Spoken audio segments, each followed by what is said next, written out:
Ya, Assalamualaikum warahmatullahi wabarakatuh. Innalhamdalillah nahmaduhu wa nasta'inuhu wa nastaghfiruh wa na'udzubillahi min syururi anfusina wa min sayyiati a'malina may yahdihillahu fala mudhillalah wa may yudhlil fala hadiyalah. Asyhadu an la ilaha illallah wahdahu la syarikalah wa asyhadu anna Muhammadan abduhu wa rasuluh la nabiyya ba'da. Qala Allah Ta'ala fil kitabihil karim. A'udzubillahi minasyaitonir rajim. Ya ayyuhalladzina amanu taqullaha haqqa tuqatih wa la tamutunna illa wa antum muslimun. Ya ayyuhan nasu taqu rabbakumul ladzi khalaqakum min nafsin wahidah wa khalaqa minha zawjaha wa batha minhuma rijalan katsiran wa nisaa'a wattaqullaha alladzi tasaaluna bihi wal arham innallaha kana 'alaikum raqiba.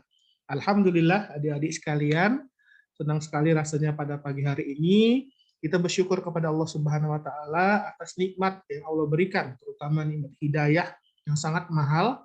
Itu adalah nikmat hidayah, kita dimudahkan oleh Allah jantung kita untuk memeluk agama Islam, kemudian beramal soleh sesuai dengan perintah agama.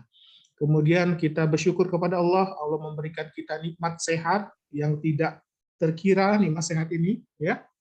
Kemudian nikmat waktu luang sehingga kita bisa belajar bersama di sini mengenai biokimia, kedokteran dan farmasi. Kita akan mempelajari mengenai enzim, ya. Nah, jadi enzim itu adalah suatu katalis, yaitu suatu molekul biokimia yang dia bisa mempercepat terjadinya reaksi.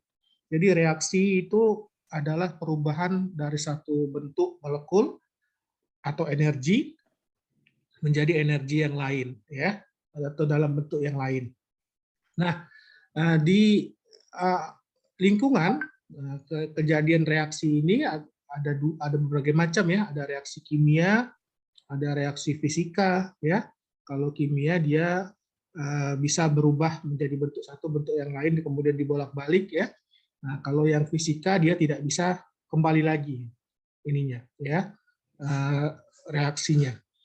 Nah, tanpa adanya enzim akan sangat sulit terjadi reaksi biokimia dalam tubuh kita, ya, karena reaksi itu membutuhkan sumber tenaga, ya, energi aktivasi, membutuhkan energi yang besar dan akan menghasilkan panas yang tinggi. Nah, sedangkan dalam tubuh manusia, dalam tubuh makhluk hidup, ya, itu tidak bisa terjadi reaksi itu dengan suhu yang tinggi atau panas yang besar, ya. Maka dia memerlukan enzim sebagai katalisatornya, ya. Nah, selanjutnya, jadi enzim ini adalah molekul yang dia merupakan suatu protein sebenarnya. Enzim ini adalah suatu protein yang dia berbentuk globular, ya. Jadi protein itu mempunyai dua bentuk, ada yang bentuk globular, ada yang bentuk fibriler. Nah, untuk enzim ini adalah protein yang dia mempunyai fungsi sebagai katalis, yang dia mempunyai bentuk sebagai bentuk globular, ya. Nah, contohnya ini adalah enzim emulsin. Nah, emulsin ini dinamakan karena dia memecah lemak dalam suatu emulsi, ya. Nah, jadi enzim itu dinamakan ada yang berdasarkan fungsinya, ada yang berdasarkan reaksinya, ada berdasarkan substratnya. Nah, contohnya emulsin, enzim yang namanya emulsin ini adalah enzim yang dia memecah ikatan glikosida yang pahit pada senyawa amigdalin, yang, nah, jadi dia itu memecah lemak. Nah, ya. Nah, kemudian ini masih bingung juga. Jadi banyak juga nama-nama yang belum teratur, ya, sehingga kita memerlukan suatu tata nama enzim, ya. Nah, enzim itu bisa dinamakan dari jenis substrat yang diambilnya, atau jenis ikatan kimia reaksinya, ya. Kemudian jenis reaksi yang dilakukannya, ataupun dengan sistem penggolongan yang sistematis. Nah, ini jadi tata nama enzim. Enzim itu bisa dinamakan berdasarkan jenis substrat yang dipilihnya, ya, atau jenis ikatan kimia yang diputus, ya, atau jenis reaksi yang dia jalankan, ada oksidoredukase gitu ya, ada reaksi dehidrogenase, kemudian ada juga enzim itu dinamakan dengan penggolongannya. Jadi dinamakan dengan sistem penggolongan atas nama enzim. Nah, contoh enzim yang dinamakan dengan jenis substrat yang dia ambil, itu contohnya adalah enzim amilase. Ya. Nah, jadi amilase ini berasal dari kata amilum ditambahi akhiran ase. Ya. Jadi substrat enzim amilase ini adalah amilum atau tepung, ya, karbohidrat, bentuk karbohidrat kompleks. Ya. Nah, jadi enzim yang mencerna amilase bentuk karbohidrat kompleks menjadi oligosakarida dinamakan amilase. Ya. Kemudian contoh penamaan enzim lain yang dia menggunakan jenis substrat itu adalah enzim laktase. Ya, nah dari namanya kita tahu nih substrat yang diambil oleh enzim laktase ini adalah laktosa. Ya, jadi laktosa itu adalah bentuk disakarida. Ya, bentuk dua gula disakarida. Nah, laktosa itu akan dipecah oleh enzim laktase, akan diputus ikatannya dari disakarida menjadi monosakarida, yaitu jadi laktosa akan diubah enzim laktase menjadi dua molekul, ya, molekul glukosa dan galaktosa namanya, ya, molekul glukosa dan galaktosa. Nah, jadi enzim laktase ini dia mempunyai substrat berupa laktosa, yaitu sejenis disakarida. Nah, laktosa ini akan diubah oleh enzim laktase menjadi satu molekul glukosa dan satu molekul galaktosa. Ya. Nah, begitu juga enzim sakrase. Ya. Nah, ini dia dari atau sukrase, ya, sukrase. Nah, ini substratnya adalah sukrosa. Sukrosa itu gula pasir, ya. Nah, gula pasir itu akan diubah oleh enzim sukrosa ini, ya. Dia akan menjadi molekul glukosa dan fruktosa. Ya. Nah, kalau maltase, ya, dia akan merubah gula maltosa. Ya, maltosa itu adalah disakarida dengan enzim maltase, ya, dia akan mengubah maltosa menjadi dua molekul glukosa. Ya. Nah, ini adalah contoh enzim-enzim yang dinamakan sesuai dengan substrat yang diambilnya. Ya, Yasmin, mengerti nggak Yasmin? Iya, dokter. Oke, kalau amilase itu substratnya berarti apa, Yasmin? Enzim amilase. Nah, itu namanya berdasarkan substrat namanya kan. Nah, kalau amilase dia substratnya apa berarti Yasmin? Amilum bukan dokter? Amilum, ya benar ya. Coba Ana, kalau enzim laktase, nah ini penamaan enzim berdasarkan substratnya. Kalau laktase, apa berarti substrat yang dipilih oleh enzim laktase ini? Ana. Laktosa, dokter. Nah, laktosa itu bentuk apa tadi, Ana? Bentuk disakarida, ya, bentuk dua gula. Oleh enzim laktase, laktosa itu akan dipecah menjadi molekul glukosa dan molekul galaktosa. Ya, glukosa dan galaktosa itu adalah monosakarida. Ya, nah ini adalah contoh penamaan enzim yang menggunakan substratnya sebagai namanya, tinggal ditambahi akhiran ase. Ya, kalau amilum ditambahi ase, amilase. Laktosa ditambahi ase, laktase. Ya, sukrosa ini bukan sakrase ya, sukrase mestinya ya. Jadi sukrosa ditambah ase jadi sukrose, ya. Kemudian maltosa ditambah ase jadi maltase, ya. Nah, ini ada permasalahan, ya. Ada beberapa enzim dengan substrat yang sama, ya. Meski terdapat pada organisme berbeda-beda seolah-olah terlihat sama. Jadi ada enzim-enzim yang dia sebenarnya bentuknya berbeda, ya, gennya berbeda. Jadi enzim itu pasti dia dikode oleh suatu gen, ya. Karena enzim itu adalah protein dan protein itu adalah hasil dari ekspresi genetik. Ya. Jadi setiap enzim itu ada gen yang mengkodenya itu pasti. Ya. Nah, masalahnya dengan penamaan ini kadang tidak spesifik. Ada beberapa enzim yang dia substratnya sama, ya. Nah, tetapi dia ternyata enzim yang berbeda. Jadi ini menimbulkan masalah. Ya, jadi penamaan ini hanya dinamakan untuk enzim-enzim yang sudah terlanjur kita kenal. Ya, terlanjur sudah dinamakan dengan penamaan secara substratnya ini. Ya. Oke, kemudian metode yang kedua penamaan enzim itu adalah jenis ikatan kimia substratnya. Ya, nah jadi enzim itu dinamakan berdasarkan jenis ikatan kimia yang terdapat di dalam substratnya. Ya, contohnya jenis ikatan kimia ditambahi ase. Ya, nah perhatikan ini. Contoh enzimnya adalah enzim peptidase. Ya, nah berarti dia mencerna atau dia memutuskan ikatan peptida.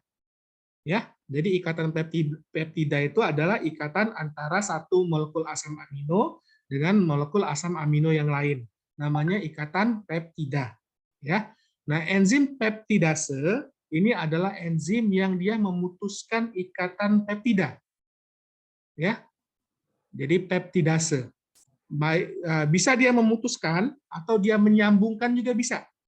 Ya, jadi dia mempunyai jenis ikatan kimia pada substratnya itu, reaksi yang dilakukan adalah reaksi pada ikatan peptida. Ya, bisa dua, bisa memutuskan, ya, memutuskan ikatan peptida atau malah menyambungkan melalui ikatan peptida. Ya, nah contohnya enzim yang digunakan untuk menyambungkan ini ya asam amino pada proses translasi.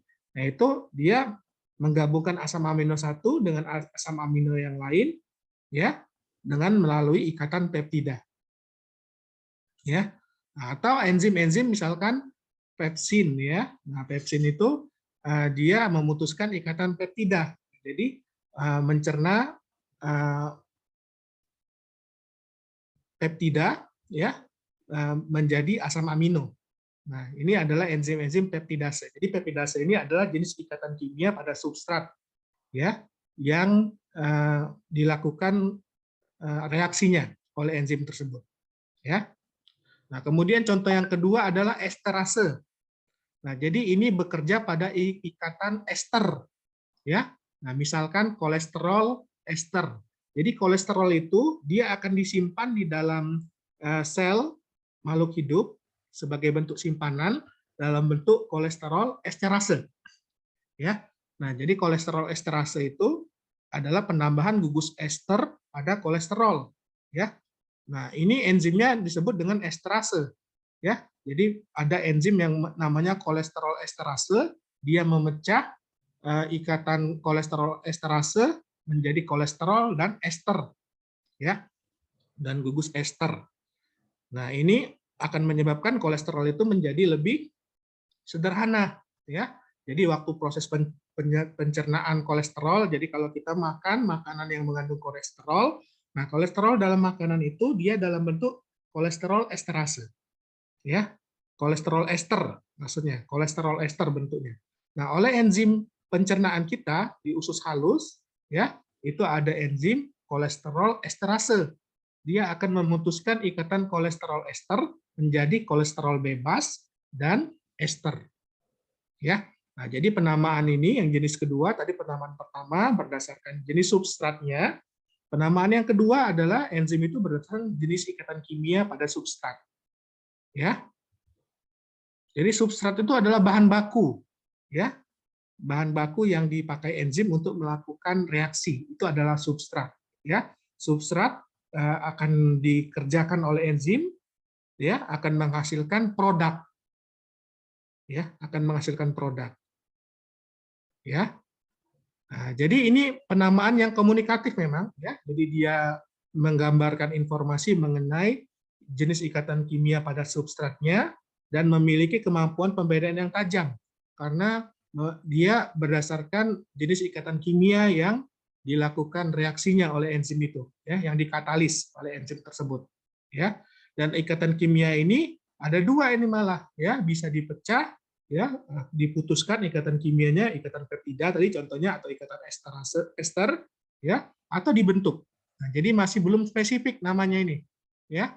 Jadi ikatan reaksinya itu bisa dipecah, jadi memecah molekul besar menjadi molekul kecil, ya, atau membentuk molekul besar dari molekul-molekul yang kecil, ya, dengan ikatan kimia tertentu ini, ya. Mesya, mengerti nggak Mesya?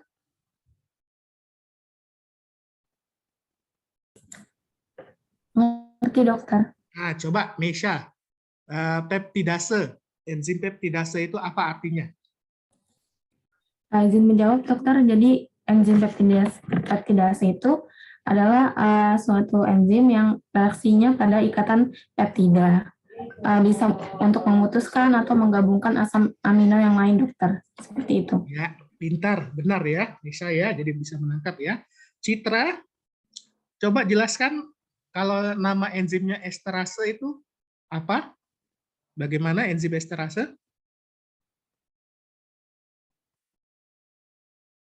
Citra?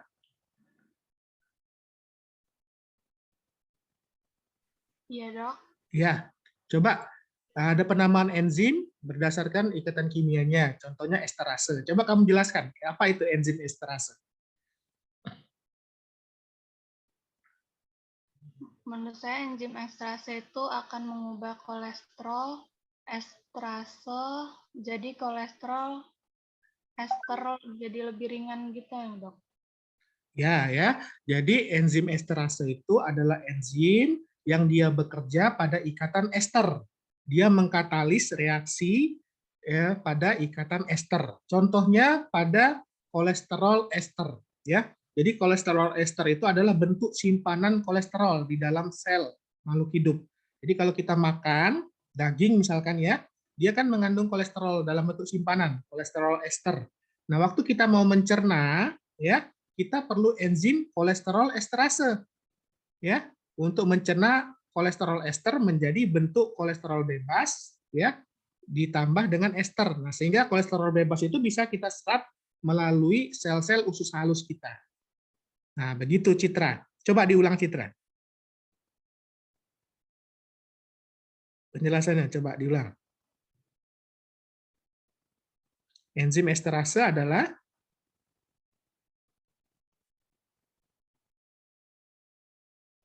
Citra. Maaf, Dok, tadi putus-putus, Dok. Putus-putus. Oke ya. Ini ngelakuinnya saya. Maaf, ya, Dok. Bisa diulang penjelasan saya? Nangkep nggak? Maaf, Dok, tadi pas dokter ngejelasin laptop saya jaringannya putus-putus. Oke, ya. Baik. Coba bantu Alamanda, coba enzim esterase itu apa? Tadi sudah saya jelaskan. Alamanda? Iya, dokter. Ya, coba dibantu. Enzim esterase itu enzim yang Bekerja. mengkatalis reaksi pada kolesterol. Ya, contohnya itu ya. Jadi dia mengkatalis reaksi pada ikatan esterase. Ya, contohnya enzim yang mencerna kolesterol ester. Ya, dia mencerna kolesterol ester menjadi kolesterol dan kolesterol bebas dan ester ya pada sistem pencernaan kita. Ya, ini sistem penamaan yang kedua. Ya, nah jadi jenis berdasarkan jenis ikatan kimia pada substrat yang dilakukan katalis oleh enzim tersebut ya.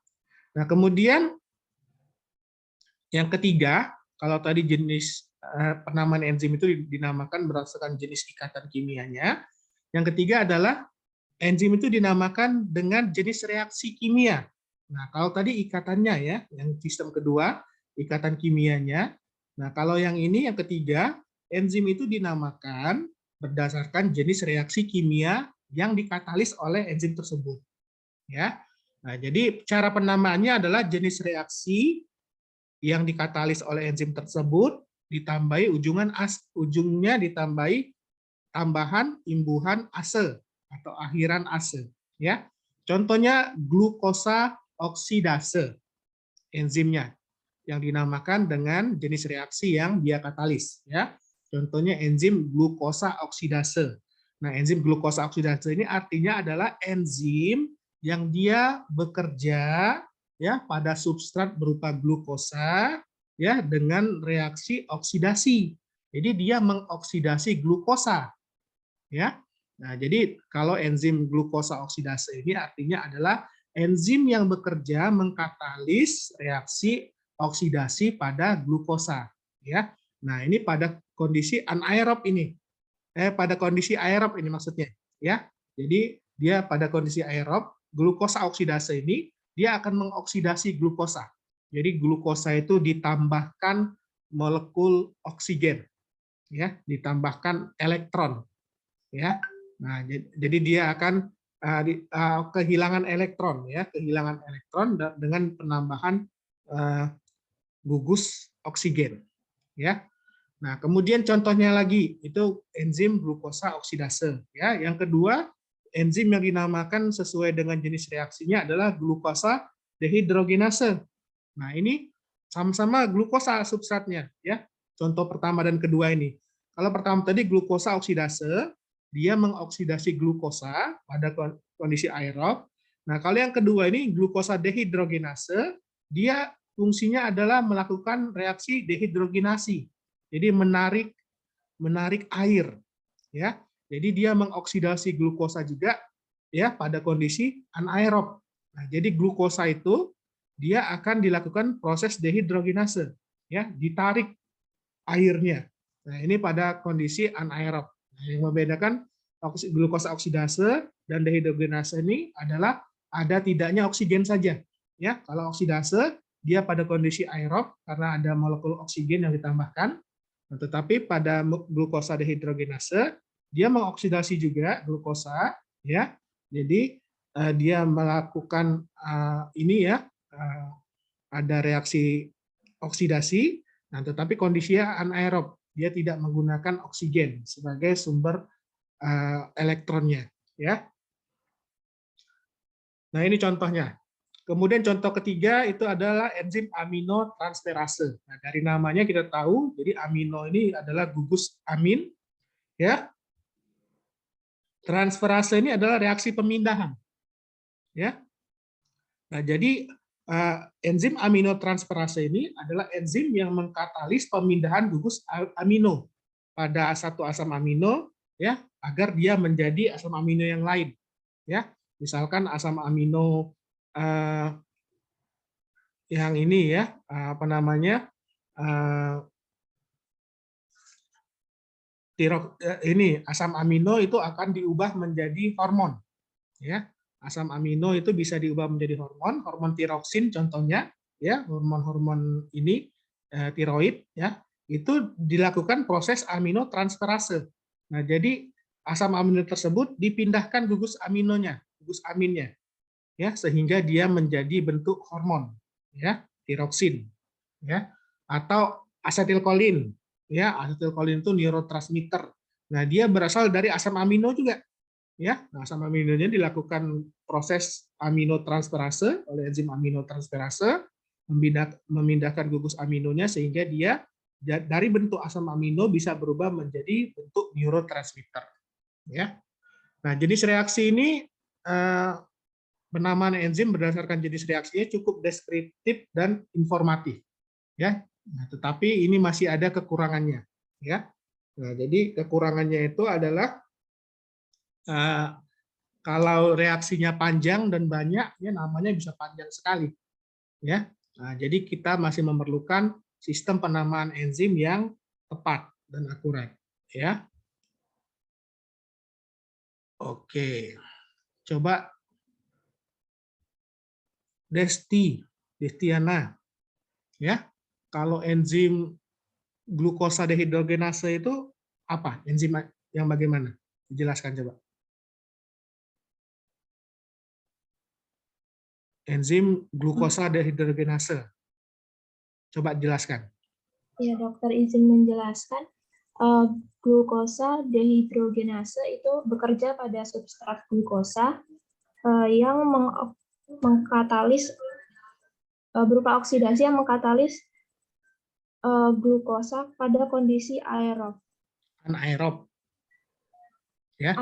Anaerob, ya. Nah, kalau dehidrogenase itu artinya airnya ditarik, ya, molekul hidrogen dan airnya. Jadi molekul hidrogen dan oksigen ya itu ditarik dari substratnya. Makanya namanya dehidrogenase, ya. Nah, ini berbeda dengan yang oksidase. Kalau oksidase dia menggunakan oksigen, ya. Nah, jadi kondisinya aerob. Oke, ya. Nah, jadi ini penamaan enzim yang berdasarkan jenis reaksinya, ya. Jadi yang pertama tadi enzim dinamakan berdasarkan jenis substratnya. Yang kedua jenis ikatan kimia pada substratnya apa. Yang ketiga berdasarkan jenis reaksi yang dikatalisnya. Ya. Nah ini ada yang keempat adalah penggolongan penamaan enzim sesuai dengan golongan. Ya. Nah jadi digolongkan enzim itu, diklasifikasikan agar kita lebih mudah untuk mempelajarinya. Ya. Nah jadi ini oleh Baldwin tahun 53 ya. Jadi enzim itu digolongkan berdasarkan jenis reaksi kimia yang dikatalis ya. Nah, ada yang digolongan enzim hidrolase dan enzim hidrasi dan dehidrasi ya. Nah, jadi ini berhubungan dengan air ya. Jadi hidrolase dia memecah molekul dengan bantuan air ya. Hidrasi artinya dia menambahkan air atau dehidrasi menarik air. Ya, nah, jadi enzimnya ini bekerja berdasarkan reaksi kimia yang berhubungan dengan air. Jadi hidrolase, hidrasi, dan dehidrasi. Contohnya enzim peptidase, ya, karbohidrase, lipase, ya. Nah, jadi dia kalau lipase ini dia mencerna lemak, ya, triasil gliserol dicerna menjadi asam lemak bebas dan gliserol, ya, dengan penambahan air. Hidrolase, reaksi hidrolase itu artinya dia memecah molekul besar dengan bantuan air, ya. Kemudian enzim hidrasi dan dehidrasi. Nah, ini adalah menambahkan air atau dia menarik air, ya, pada suatu molekul. Kemudian penggolongan yang kedua, enzim itu berdasarkan reaksi kimia yaitu transfer, ya. Jadi dia mentransfer gugus, misalkan gugus amin ya itu ditransfer atau dilakukan isomerasi. Jadi gugusnya itu dibentuk isomernya ya. Jadi kalau isomer itu rumus kimianya sama, tetap tidak ada yang berubah ya. Nah, tetapi strukturnya yang berubah, bentuknya ya. Nah, contoh enzim-enzim yang golongan transfer dan isomerase ini adalah enzim transfosforilasi. Nah, artinya dia mentransfer fosfor, ya, fosfat, ya. Kemudian transglikosidasi. Nah, jadi dia membuat isomer ikatan glikosidik, ya, pada gula, ya. Nah, kemudian transpeptidasi. Nah, jadi dia memindahkan gugus peptida. Transaminasi, nah, memindahkan gugus amin, ya, pada asam amino, ya. Transmidasi, transmetilasi, kalau metilasi berarti dia memindahkan gugus metil, ya. Transtiolasi, nah ini dia memindahkan gugus tioester, ya, atau enzim isomerasi yang lainnya, ya. Nah, jadi ini kelas enzim yang kedua, enzim transfer dan isomerasi. Kemudian ada enzim yang digolongkan ke dalam enzim golongan oksidasi, ya. Jadi dia melakukan reaksi oksidasi yaitu menambahkan oksigen, ya. Contohnya oksidase, enzim pernafasan sitokrom P450, ya. Kemudian sistem pembawa tambahan, ya. Ini menggunakan reaksi ini. Kemudian reaksi dehidrogenase, ya. Ini menarik hidrogen, ya. Menarik hidrogen, ya. Itu yang menurut Baldwin. Ada yang menurut Dickson. Nah, kalau Dickson dia membagi enzim itu, Dickson dan Webb membagi enzim itu kelompoknya ada 3. Itu enzim hidrolisis, enzim pemindah gugus, dan enzim-enzim yang lain. Nah, dikelompokkan menjadi 3. Ya. Tadi kalau Baldwin dia mengelompokkan menjadi 4, ini tahun 53. Kalau Dickson dan Webb dia mengelompokkan menjadi 3 kelompok besar enzim itu. Nah, kemudian karena ada berbagai macam ini, ya, sistem penamaan enzim berdasarkan penggolongannya yang banyak, ya, ada ahli-ahli yang banyak, ya, akhirnya dibuat suatu kesepakatan oleh International Union of Biochemistry, ya. Nah, jadi enzim itu dibagi menjadi 6 kelas, ya. Nah, ini yang pembagian yang paling mutakhir, ya, yang paling diterima saat ini, yaitu enzim itu namanya dibagi menjadi beberapa kelas, yaitu yang pertama adalah kelas oksidoreduktase, ya. Jadi enzim ini dia mengkatalis reaksi oksidasi reduksi suatu substrat dengan senyawa. Nah, jadi mengkatalis reaksi oksidasi atau reduksi, namanya oksidoreduktase. Ya, jadi enzim-enzim yang dia mengkatalis reaksi oksidasi dan reduksi digolongkan menjadi enzim kelas oksidoreduktase. Ya, kemudian kelas kedua adalah kelas transferase. Nah, enzim ini bekerja mengkatalis pemindahan atau transfer suatu gugus yang bukan hidrogen. Ya, jadi gugus yang bukan hidrogen ya dipindahkan atau ditransfer, ini namanya enzim golongan kelas transferase. Ya, kalau hidrogen bukan lagi dia namanya, ya dia bisa hidrolase, dimasukkan hidrolase kalau yang hidrogen ya. Nah, kemudian kelas hidrolase yang ketiga, yaitu mengkatalis reaksi hidrolisis. Ya, jadi hidrolisis ini adalah pemutusan ikatan kimia dengan bantuan air, dengan menggunakan air dia. Ya, nah, ini adalah kelas yang ketiga, enzim kelas hidrolase. Kemudian keempat, kelas liase. Nah, kalau kelas liase ini, enzim ini dia mengkatalis reaksi dengan cara mengeluarkan suatu gugus dari suatu substrat dengan meninggalkan ikatan rangkap, ya.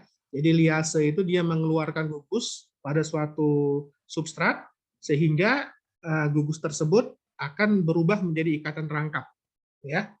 Nah, ini kelas liase.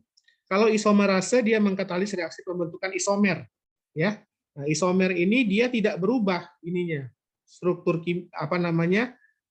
rumus kimianya tidak berubah. Jadi tidak ada atom, tidak ada unsur yang dipindahkan atau dibuang. Nah, tetapi dia adalah dibentuk menjadi bentuk yang lain, ya, baik secara optik atau secara geometrik, ya. Nah, kemudian kelas ke-6 adalah kelas ligase atau sintatase. Jadi ini enzim yang kelas ligase ini dia mengkatalis reaksi sintesis. Jadi dari molekul-molekul kecil itu akan digabung menjadi molekul besar, ya, yang menjadi molekul yang besar. Contohnya menggabungkan asam amino satu dengan yang lain menjadi peptida, ya. Ini kelas ligase, nama enzimnya peptidase tadi. Kemudian RNA polimerase, ya, enzim RNA polimerase dia menggabungkan nukleotida satu menjadi nukleotida yang dengan nukleotida yang lain, lalu ikatan fosfodiester, ya, nah, dia akan menjadi sebuah RNA, ya, atau reaksi pembentukan glikogen, ya, dari glukosa dengan ikatan 1,4 dan 1,6 glukosidik, ya, glukosa itu akan diikat menjadi bentuk glikogen. Nah, ini kelas enzim yang disebut dengan kelas ligase atau sintatase, ya. Nah, ini jadi yang terakhir yang diterima secara internasional ini enzim itu dibagi menjadi 6 kelas ini, ya. Jadi jangan sampai nggak tahu, ya. Nah, kemudian enzim itu berdasarkan penamaan tadi 6 kelas, itu ada digit 1, itu kelasnya ada 6 tadi ya. Nah, di dalam kelas masing-masing itu ada subkelas, ya. Jadi kelas oksidoreduktase itu kelas besarnya, ya, disebut dengan kelas. Kemudian yang kedua, oksidoreduktase ini dibagi-bagi lagi menjadi subkelas, ya. Nah, kemudian yang digit ketiga, ya, jadi ada 4 digit ya ini, ya. Digit ketiga itu adalah subkelas, ya. Nah, kemudian digit 4 nama khusus enzimnya jika ada, ya. Jadi nama enzim ditulis dengan 2 kata. Kata pertama adalah substrat, ya. Kemudian kata kedua adalah salah satu dari 6 jenis reaksi, ya. Jadi misalkan substratnya ini, ya, substratnya glukosa misalkan. Glukosa nama substratnya, ya, kemudian ditambahkan kelasnya oksidoreduktase, ya, kemudian kalau ada yang ketiga itu subkelasnya, ya, nah, kemudian yang keempat nama khusus enzimnya jika ada, ya. Nah, contohnya ini. Nah, nomor klasifikasinya 1 berarti kelas tadi, ya, oksidoreduktase, subkelasnya 1, ya, subkelasnya 1, kemudian nama enzimnya 1. Nah, nama sistematiknya itu alkohol, ya, NAD oksidoreduktase. Nah, kemudian nama generik enzimnya itu adalah alkohol dehidrogenase. Ini nama lamanya. Tapi nama sistematiknya adalah alkohol (2) NAD oksidoreduktase. Contoh yang kedua, contohnya adalah enzim laktat dehidrogenase. Nah, enzim ini terdapat di dalam hepar, ya, biasa disebut dengan enzimnya laktat dehidrogenase. Nah, tetapi laktat dehidrogenase ini berdasarkan penamaan enzim berdasarkan kelasnya tadi dinamakan 1.1.1.27. Ya, jadi sudah diurutkan nama-nama enzimnya. Ya, nama sistematiknya laktat (2) NAD oksidoreduktase. Ya. Nah, kemudian semua enzim-enzim yang sudah dikenal, dia dimasukkan ke dalam klasifikasi tadi, ya. Contohnya enzim heksokinase. Ya, ini enzim heksokinase ini bekerja dalam proses glikolisis, ya. Nah, dinamakan secara sistematik ATP deheksosa 6 fosfat transferase, ya. Nah, jadi nama-nama enzim itu nama generiknya ini masih dipakai, ya. Nah, tetapi dia harus mempunyai nama dalam klasifikasi 6 kelas enzim, ya, yang ditetapkan oleh International Union of Biochemistry, ya. Nah, kemudian ada juga penggolongan khusus enzim tertentu, ya, yaitu enzim-enzim pemecah protein, contohnya kelas 3 sistem klasifikasi IUB, ya, tadi yaitu peptida hidrolase, ya, kelas hidrolase tadi. Ada enzim yang disebut dengan endopeptidase, ya. Kalau endopeptidase ini dia memutuskan ikatan peptida pada suatu peptida. Nah, dia memutuskan ikatan peptida yang berada di tengah, ya, pada molekul protein substrat. Namanya endopeptidase, ya. Nah, kalau ada juga yang namanya exo. Nah, kalau exo dia bekerja pada ikatan bagian terluar dari molekul protein substrat. Nah, kalau endopeptidase dia bisa memutuskan ikatan peptida pada bagian tengah dari suatu peptida. Nah, tapi kalau exopeptidase dia nggak bisa memutuskan dari ikatan peptida yang ada di tengah, ya. Dia memutuskan ikatan peptida yang ada di ikatan terluarnya. Nah, ini untuk penamaan enzim. Sampai sini ada yang mau tanya? Silakan. Nikita.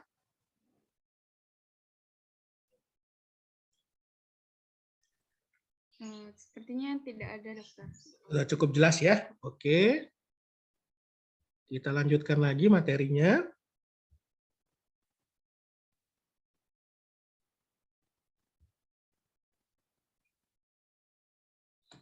Tadi sudah tata nama enzim ya. Sekarang, oke, kita akan membahas mengenai biologi dari enzim, biologi dan fisiologi dari enzim ya.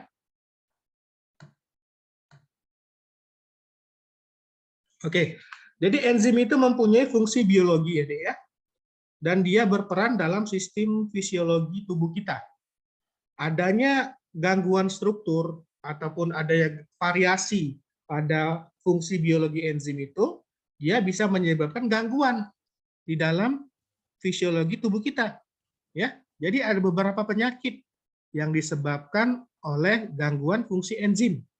Ya, nah, misalkan ada orang yang dia mengalami penurunan sekresi enzim-enzim pankreas. Ya, jadi pankreas itu dia menghasilkan enzim-enzim yang mencerna lemak, ya. Dia ada lipase pankreas, ada amilase pankreas, ya. Ada peptida pankreas juga, ya, peptidase pankreas. Nah, apabila kadar enzimnya itu berkurang, ya. Nah, jadi pankreasnya itu mengalami peradangan atau gangguan, maka enzim-enzim yang dihasilkan itu kadarnya akan berkurang. Nah, sehingga dia akan mengalami proses gangguan dalam pencernaannya, ya, sehingga bahan makanan itu tidak bisa dicerna dengan baik, ya, akibatnya tidak bisa diserap zat-zat gizi yang berada di dalam makanan, ya. Nah, itu yang ada di saluran cerna. Belum lagi enzim-enzim yang dia berada di dalam tubuh kita, ya, di dalam sistem metabolisme tubuh kita. Nah, enzim itu mempunyai lokasi ya di dalam sel itu ya. Jadi enzim itu dia tidak tersebar secara acak di dalam sel. Nah, ada enzim yang berada di dalam mitokondria. Ya, contoh-contohnya misalkan enzim yang di dalam mitokondria itu adalah enzim-enzim yang melakukan siklus asam sitrat. Ya, oksaloasetat menjadi ini ya, alfa ketoglutarat seperti itu ya. Nah, ini enzim-enzim ini tidak tersebar secara acak. Jadi dia itu ada tempat khususnya di dalam sel. Ya, ada yang di dalam organel, misalkan di dalam mitokondria. Contohnya enzim-enzim yang berperan di dalam proses siklus asam sitrat. Kemudian ada enzim yang ada di dalam nukleus. Contohnya enzim RNA polimerase. Ya, jadi enzim yang dia mencetak RNA duta atau RNA messenger ya dari DNA. Nah, itu enzim RNA polimerase itu adanya di dalam nukleus. Ya. Kemudian ada enzim yang terdapat di dalam sitoplasma.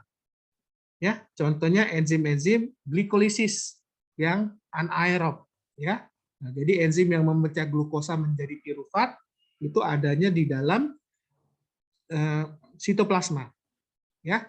Nah, kemudian ada enzim-enzim yang melekat di dalam melekat pada membran sel.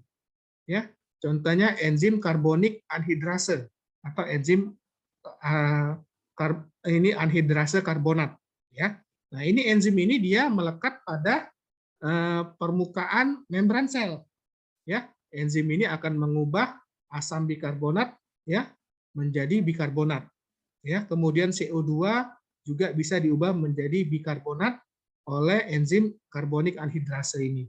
Nah, enzim ini dia terletak di membran sel, ya. Contohnya di membran sel darah merah, ya.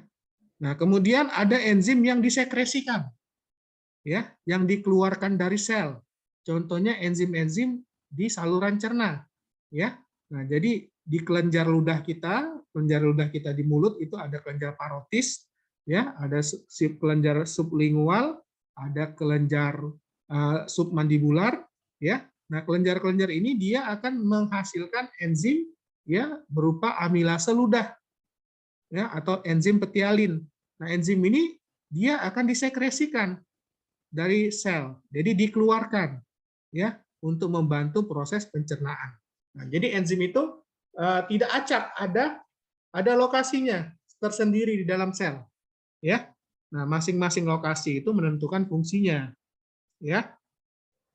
Nah, kemudian efektivitas kerja enzim ini, ya, ini butuh tempat yang sesuai dan terorganisir, ya. Nah, jadi enzim ini dia dibuat berdasarkan ekspresi genetik, ya. Jadi ada gennya yang mengkode enzim tersebut, ya. Kemudian gen tersebut akan dilakukan proses transkripsi, disalin menjadi RNA messenger atau RNA duta. Kemudian RNA dutanya itu akan keluar menuju sitoplasma, akan ditangkap oleh ribosom. Nah, baru dari ribosom itu akan dibentuk suatu protein atau enzim ini, ya, melalui proses translasi. Nah, kemudian dia akan masuk ke badan Golgi, ya. Setelah itu dia masuk ke badan Golgi, dia akan disetting tempatnya di mana ini, ya. Tempatnya itu di membran sel, atau dia harus disekresikan enzim itu, ya, atau tempatnya di mana. Nah, itu akan ditempatkan dengan tempat yang sesuai, ya. Nah, jadi tempatnya itu sangat mendukung ini kinerja enzimnya, ya. Jadi enzim-enzim yang berada di dalam mitokondria, nah itu enzim-enzim yang membutuhkan oksigen dalam bekerja. Sedangkan enzim-enzim yang bekerja secara anaerob tempatnya bukan di mitokondria, tempatnya di sitoplasma. Ya, seperti itu ya. Nah, jadi ada tempatnya enzim itu di dalam sel. Ada yang di dalam sel, di dalam organel, ada di sitoplasma, ada di membran, ada juga yang disekresikan, dikeluarkan dari sel. Ya. Kemudian, nah, cara menentukan tempat enzim itu dalam sel ini melalui penelitian. Ya. Nah, jadi enzim itu dilihat tempatnya itu ada di mana. Ya. Nah, dengan cara histokimia dan sitokimia kita bisa tahu. Nah, jadi kalau histokimia itu kita warnai enzimnya itu. Ya. Jadi kita setting pewarnaan enzim tersebut akan diwarnai dengan suatu pewarna, ya. Nah, kemudian dia akan dilihat di bawah mikroskop elektron, ya. Enzim yang terwarnai itu posisinya di mana? Misalkan kita mewarnai enzim karbonik anhidrase dengan suatu pewarna histokimia atau sitokimia, ya. Nah, setelah kita warnai preparatnya itu, kita lihat dalam mikroskop, oh ternyata zat warna tersebut terdapat di membran sel. Oh, berarti enzim yang kita cari, yang sudah kita warnai tersebut, enzim karbonik anhidrase, tempatnya ada di membran sel. Ya. Nah, begitu juga enzim yang dikeluarkan, misalkan enzim amilase. Ya. Nah, enzim amilase itu kan disekresikan. Nanti warnanya berada di luar sel berarti. Ya. Nah, kemudian bisa dilakukan juga menentukan tempat enzim di dalam sel itu dengan analisis biofisik partikel subseluler. Ya, jadi analisis biofisik ini dengan proses ini sentrifugasi. Ya. Nah, jadi kita memurnikan enzim tersebut berdasarkan prinsip sentrifugasi. Sudah pernah ya saya sampaikan itu ya. Jadi kalau yang diputar pada ini putaran yang pertama ya, jadi melakukan sentrifugasi bertingkat. Ya. Nah, kalau yang putaran pertama yang mengendap itu bagian-bagian besar dari sel, ya, organel-organel besar, nukleus, ya, kemudian membran, ya. Nah, kemudian kalau dia ini berada di dalam organel yang kecil di ribosom berarti harus diputar lagi secara bertingkat. Nah, itu, ya. Kemudian baru kita murnikan enzimnya, baru kita ketahui letaknya di mana, ya. Jadi bisa secara fisik kita melihat dengan pewarnaan atau biofisik, ya, dengan sentrifugasi bertingkat. Nah, ini contohnya histokimia.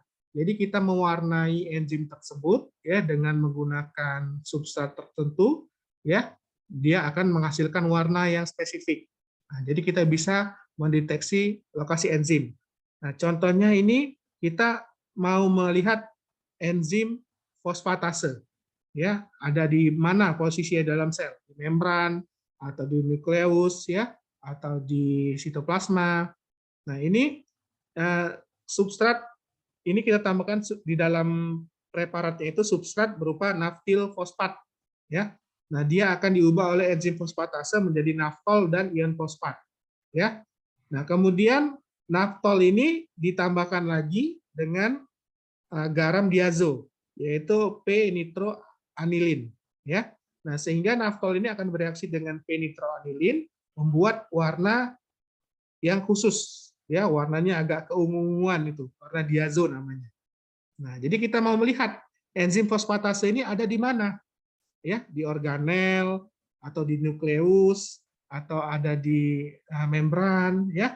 Nah, kita tinggal lihat di mikroskop yang berwarna agak keunguan atau diazo ini organ apa saja, organel apa saja, bagian sel mana saja yang berwarna diazo, ya. Nah, kalau ternyata ditemukan warna diazo itu ada di mitokondria, ya, atau ada di nukleus, ya warnanya, atau ada di membran, berarti enzim fosfatase ini ada di tempat tersebut. Nah, ya, ini adalah menentukan lokasi enzim berdasarkan histokimia. Jadi kita menggunakan pewarna khusus, ya, yang dia merupakan substrat, ya, ditambahkan dengan pewarna. Nah, dia akan menentukan letak enzim tersebut ada di mana, ya. Nah, kemudian ini contohnya juga kita mau melihat enzim fosfatase juga ini, nah, tetapi pakai substrat yang berbeda, yaitu gliserin fosfat, ya. Jadi gliserin fosfat ditambah itu akan diubah atau dikatalis oleh enzim fosfatase menjadi gliserol dan fosfat. Kemudian ini ditambahkan larutan yang mengandung ion kobalt menjadi dia akan bereaksi menjadi garam kobalt fosfat. Ya. Kemudian garam kobalt fosfat ini ditambahkan lagi sulfat, ya. Nah, dia akan menjadi endapan hitam, kobalt sulfida. Nah, jadi kemudian kita lihat di bawah mikroskop, ya, bagian sel mana yang mengandung endapan hitam, ya. Nah, kalau bagian sel itu ada kehitam-hitaman, ya, berarti bagian tersebut dalam sel dia mengandung enzim fosfatase. Misalkan kehitaman itu kita lihat di membran dan di nukleus. Berarti enzim fosfatase ini, ya, dia terdapat di membran sel dan di nukleus. Ya, itu secara histokimia. Nah, kemudian bisa juga menggunakan cara imunohistokimia. Nah, kalau imunohistokimia ini kita menggunakan antibodi. Ya, jadi kalau imuno ini berarti menggunakan antibodi, ya. Nah, antibodi itu kita ikatkan dengan fluoresen, dengan zat warna, ya. Nah, jadi kita membuat antibodi yang dia akan mengikat enzim tertentu, ya. Misalkan ini enzim karbonik anhidrase, ya.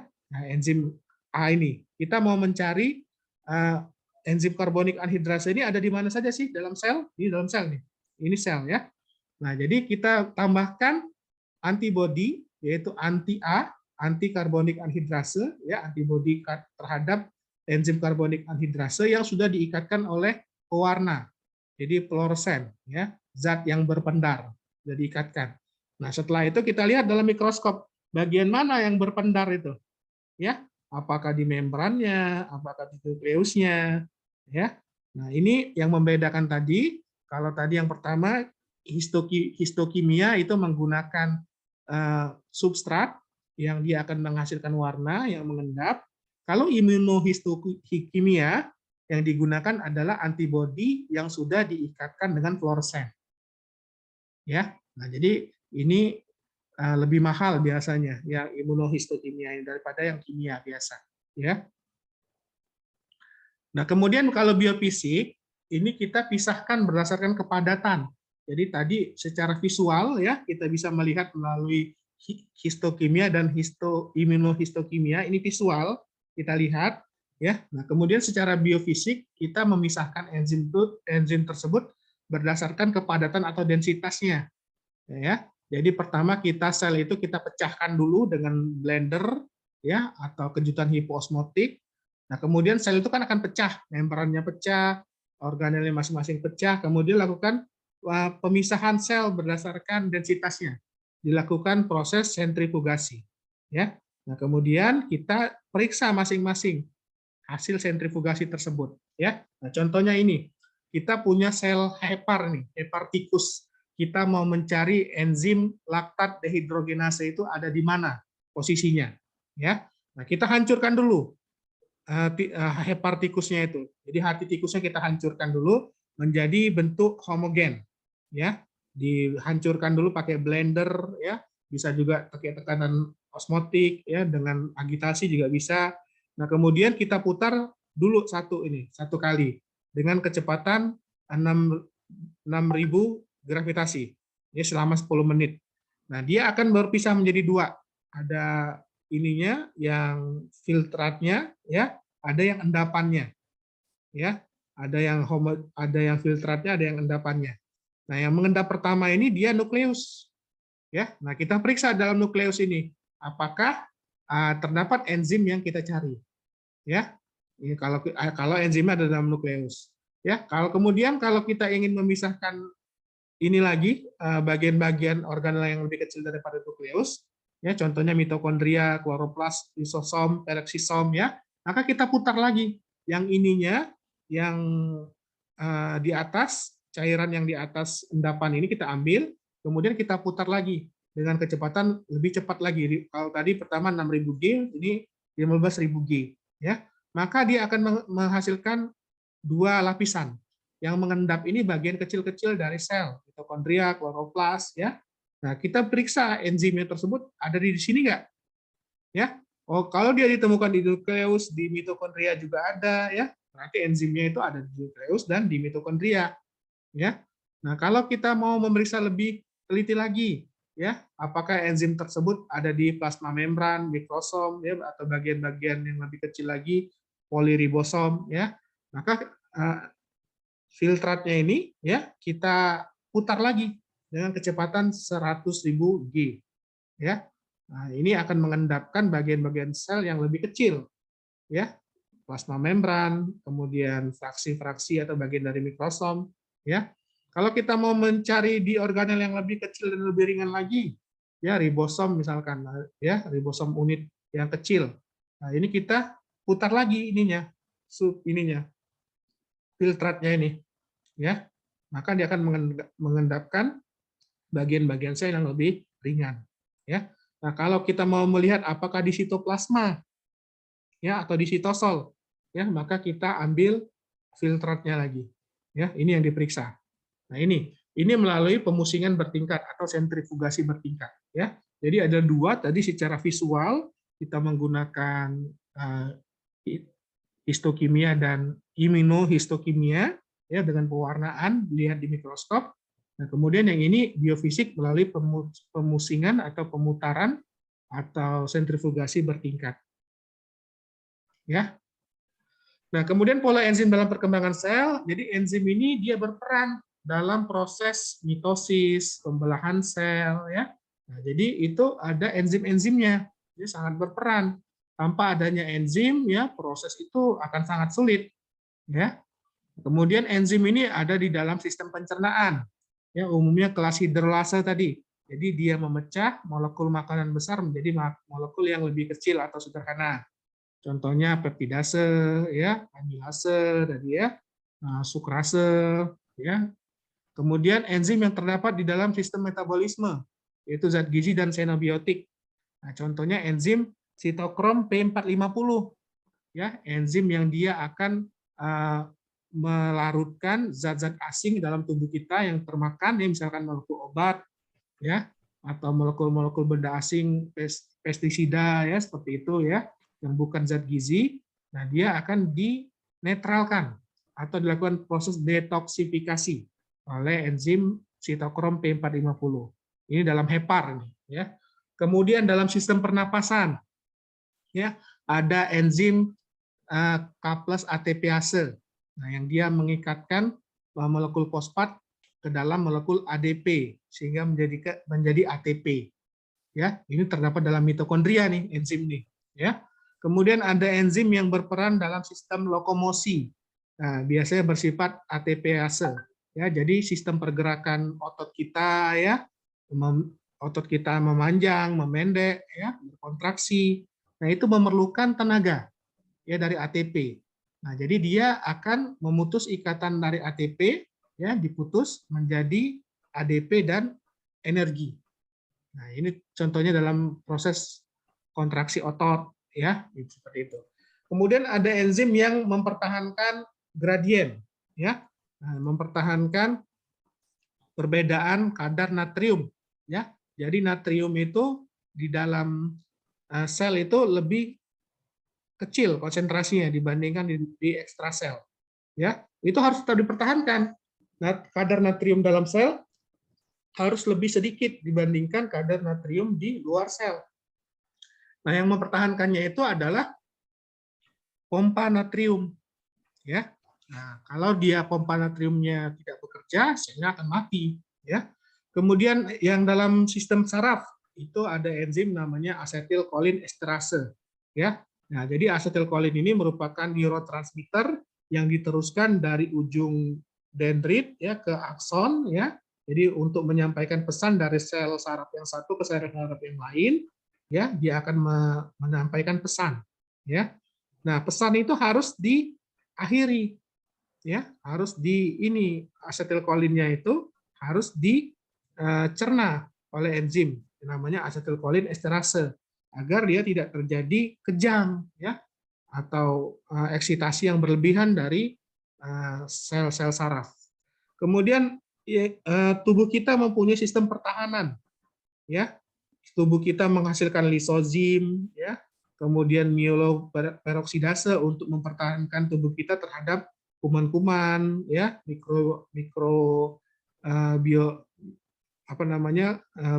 benda-benda kecil, ya, kuman-kuman kecil. Nah, ini dipertahankan oleh sistem lisozim yang ada dalam sistem pencernaan, ada dari dalam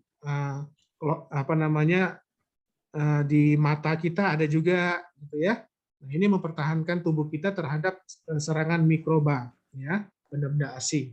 Nah, ini semuanya enzim-enzim semua nih. Ya, jadi enzim itu diekspresikan oleh gen, ya. Jadi masing-masing sel dalam tubuh kita mempunyai gen masing-masing. Ada gen yang dibungkam, ya, ada gen yang diekspresikan. Ya, kalau sel saluran pernafasan dia akan mengekspresikan enzim-enzim yang menghasilkan ATP, ya, sistem pernapasan sel di mitokondria. Ya, kemudian kalau di sistem pencernaan dia akan mengekspresikan enzim-enzim pencernaan, kelas hidrolase seperti itu. Jadi masing-masing sel akan menghasilkan enzim tertentu. Nah, kemudian fisiologi enzim itu adalah contohnya enzim yang bekerja menjaga keseimbangan asam dan basa. Ya, contohnya enzim karbonik anhidrase. Ini enzimnya ada di dalam membran sel darah merah. Ya, dia menjaga keasaman dalam tubuh kita. pH darah itu dijaga oleh enzim karbonik anhidrase. Kemudian pada sistem reproduksi, ya, ada juga enzim-enzim yang berperan pada proses fertilisasi, ya. Kemudian ada yang morfogenesis, ya, enzim lisosom yang bekerja pada osteoklas dan osteoblast, jadi pembentukan tulang, ya, gigi itu ada enzim-enzim yang bekerja. Kemudian pembekuan darah, ya, ada enzim-enzim yang menjaga agar fibrinogen tetap ini, ya, kalau ada perlukaan pada pembuluh darah akan terjadi penggumpalan darah dan fibrinolisis, ya. Kemudian transduksi sinyal. Nah, di dalam sel itu ada enzim yang berperan untuk mengamplifikasikan sinyal. Jadi yang sebagai respon dari lingkungan. Ya. Kemudian tekanan darah, ada enzim ini angiotensin converting enzim. Ya, dia mengubah angiotensin 1 menjadi angiotensin 2. Sehingga angiotensin 2 itu bisa bekerja mengontrol tekanan darah. Ya. Nah, ini adalah fungsi dari biologi dan fisiologi dari enzim. Ya, jadi enzim itu tempatnya di dalam sel itu khusus, ya. Jadi tidak tersebar secara acak, dia harus berada pada tempat yang tepat enzim itu. Ya, enzim-enzim yang bekerja dalam mitokondria, dia tidak bisa bekerja apabila di dalam ini enzimnya di dalam sitosol, karena dia butuh oksigen, ya, misalkan seperti itu. Jadi tempatnya khusus. Nah, kemudian cara menentukannya tadi bisa histokimia dan sitokimia, ini secara visual, ya, kita melihat melalui mikroskop, bisa juga kita lakukan analisis geofisik, ya, secara pemusingan bertingkat tadi. Ya. Nah, kemudian di setiap sistem organ tubuh kita ini ada enzim masing-masing, ya, sistem lokomosi, kemudian sistem saraf, ada enzimnya masing-masing. Sistem detoksifikasi oleh hepar, itu ada enzimnya masing-masing yang mempunyai fisiologi atau mempunyai fungsi-fungsi yang khusus. Nah, gangguan pada enzim-enzim tersebut dapat menyebabkan penyakit. Ya, misalkan pada gangguan metabolisme hepar, ya. Jadi pada kondisi di mana heparnya mengalami kegagalan. Ya, jadi enzim sitokrom P450-nya tidak bisa diproduksi, misalkan, ya. Nah, maka zat-zat asing itu akan bertahan lama dalam tubuh, ya, bisa menyebabkan stres oksidatif, menyebabkan kondisi peradangan, sehingga menyebabkan gangguan pada tubuh kita. Ya, oke, Nova, bagaimana? Apakah mengerti, Nova? Nova Antika? Mengerti, Dok. Mengerti? Coba Nova, apa yang Nova ambil dari penjelasan saya tadi? Penjelasan yang bagian pertama atau yang kedua ya, Dok? Boleh, yang pertama dulu. Yang ini, sekarang. Bagian kedua ini. Oh, tadi saya mendapatkan bahwa enzim itu tidak tersebar di seluruh tubuh kita, Dok. Tidak acak, tidak tersebar acak. ya, tapi punya tempat atau posisi tertentu. tertentu. Contohnya bagaimana, Nova? Contohnya Ada enzim yang tempatnya di nukleus, ya. Nah, contohnya enzim RNA polimerase, ya. Ada enzim yang dalam mitokondria, contohnya enzim dalam siklus Krebs, ya. Ada yang di sitosol, ya, enzim itu ya. Ada yang di membran, contohnya karbonik anhidrase, begitu ya. Nah, jadi mudah-mudahan mengerti ya. Fathia, mengerti nggak? Fathia? iya dok, mohon maaf, mengerti dok. Oke, coba kamu jelaskan Fathia bagaimana kita menentukan lokasi enzim itu ada di mana? Gimana? Iya dok, izin menjawab. Kalau untuk menentukan lokasi enzim itu tuh bisa pakai cara histokimia dan sitokimia. Dia itu Ya, pewarnaan enzim itu dan juga dilihatnya pakai mikroskop elektron. Dan juga dia itu bisa pakai analisis biofisik. Analisis biofisik itu dia memakai sistem sentrifugasi atau pemusingan bertingkat dan dia itu nantinya bisa untuk dan dia nantinya memurnikan enzim itu. Nah, untuk pinter yang ya. Alhamdulillah mengerti ya. Alhamdulillah. Ada pertanyaan adik-adik? Silakan. Ada yang masih belum mengerti? Izin bertanya, dokter. Namanya siapa? Salsa ya? Iya, dokter. Ya, Izin silakan bertanya, Salsa. nama saya Salsa Bila Anggraini Tahir. Izin bertanya, tadi kan yang di biofisik itu kita pakai sistem sentrifugasi ya, dokter, Iya. berdasarkan kerapatan. Jadi begitu dia misalnya kayak di pusing pertama, itu kan yang jatuh nih nukleusnya. Yang besar dulu. Terus nanti misalnya di nukleus itu kita udah identifikasi nggak ada, dipusing lagi, misalnya nanti pakai kecepatannya ditingkatkan ke misalnya mitokondria yang jatuh gitu ya ke bawah. Ya, yang mengendap mitokondria. Kita kan bakal ngelihat nih si enzimnya ini ada di mitokondria apa enggak. Nah, dilihatnya itu pakai apa ya, dokter? Apa mungkin pakai yang histokimia, yang pakai pewarnaan lagi atau gimana, dokter? Jadi enzim itu bisa kita tes fungsinya dengan menambahkan substrat, ya. Nah, ditambahkan substrat, misalkan glukosa oksidase. Jadi berarti substratnya glukosa, ya. Nah, dia akan menghasilkan glukosa teroksidasi. Nah, kemudian kita tambahkan warna khusus untuk itu, ya. Nah, jadi kalau kita temukan perubahan warna, berarti enzimnya ada, enzim yang mengoksidasi glukosa, ya. Jadi kita tambahkan substratnya caranya. Tambahkan substratnya, kemudian substrat itu biasanya kita setting dengan pewarnaan tertentu, ya. Nah, jadi kalau dia reaksinya ada perubahan warna, berarti positif di dalam pelet tersebut, ya. Pelet pertama itu kan nukleus, pelet kedua mitokondria, pelet ketiga plasma membran dan lain-lain. Nah, di dalam pelet mana itu terjadi perubahan warna, ya. Kalau dia terjadi perubahan warna, berarti ada di situ tempatnya. Begitu. Baik, dokter. Terima kasih. Mengerti. Nah, tadi siapa yang nanya namanya? Salsa Bila Anggraini, dokter. Oh, Salsa. Mengerti Salsa caranya? Ya, jadi ditambahkan substrat ya Salsa ya. Bisa juga ditambahkan antibodi Salsa. Antibodi yang pakai histokimia tadi. Ya. Nah, antibodinya itu dia akan mengikat enzim yang spesifik. Antibodi itu akan ditambahkan zat warna atau ditambahkan substrat, ya, sehingga dia akan berubah warnanya. Jadi bisa pakai substrat atau pakai antibodi. Begitu. Baik, dokter. Terima kasih, dokter. Ya. Mengerti saya? Kan enzim itu kan protein spesifik yang dia mengkatalis reaksi spesifik. Hanya substrat tertentu saja yang bisa diubah oleh enzim tersebut. Ya. Nah, kalau dia bukan enzimnya, ya, maka substrat itu tidak akan berubah. Ya. Jadi dikenali dengan pemberian substrat atau dengan antibodi. Kalau antibodi itu memang dirancang khusus untuk mengikat protein spesifik. Ya, Salsa mengerti ya?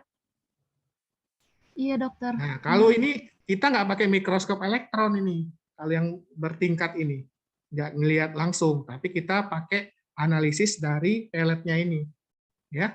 Nah, dengan menggunakan reaksi penambahan substrat atau penambahan antibodi. Gitu ya.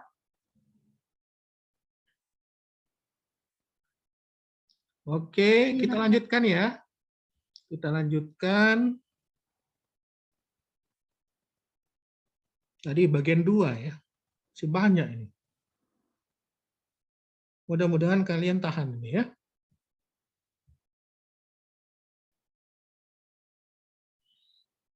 Nah, ini bagian ketiga dari kuliah kita.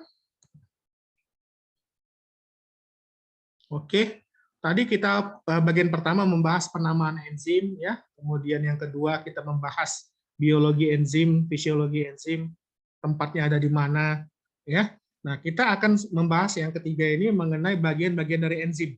Jadi enzim ini merupakan suatu protein ya yang dia disusun oleh beberapa komponen sebenarnya.